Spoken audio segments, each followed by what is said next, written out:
স্ত্রীকে তালাক দেওয়ার পর পুনরায় সংসার করা যাবে কি? যে আলহামদুলিল্লাহ, স্ত্রীকে তালাক দেওয়ার পর পুনরায় সংসার করা যাবে কিনা আমাদের তো মনে রাখতে হবে তালাকের পদ্ধতি রয়েছে। আল্লাহ সুবহানাহু ওয়া তাআলা কুরআনুল কারীমে তালাকের পদ্ধতি স্পষ্টভাবে বর্ণনা করেছেন।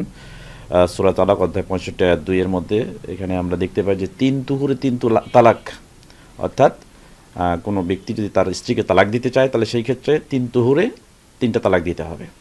তাহলে 3 তালাক দেওয়ার পরে তালাকে বাইন পতিত হবে। ওই তালাক দেওয়ার পরে স্ত্রীকে নেয়ার আর কোনো সুযোগ থাকবে না। তবে 3 তালাকের মধ্যস্থিত সময়ে এই যে 2টি তালাক হয় এটা হলো রিজই তালাক।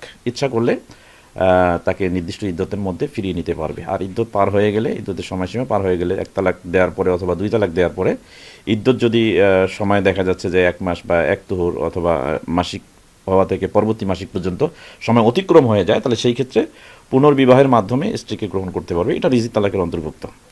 আর তালাকে যদি বাইন পতিত হয়, 3 তালাক পতিত হওয়ার পরে একে আর গ্রহণ করার কোনো সুযোগ নেই। তবে সেই ক্ষেত্রে স্ত্রী অন্যত্র বিবাহ হলে অথবা সেই বিবাহের পরে স্বামী মারা গেলে বা বিচ্ছেদ হয়ে গেলে, স্বেচ্ছায় বিচ্ছেদ হয়ে গেলে, তখন পরবর্তী সময়ে যদি সেই স্ত্রী ওইরকম বিধবা অবস্থায় অথবা স্বামী পরিত্যক্ত অবস্থায় থাকে, তাহলে পূর্ববর্তী স্বামী তাকে গ্রহণ করতে চাইলে সেক্ষেত্রে পুনর্বিবাহের মাধ্যমে গ্রহণ করতে পারবে।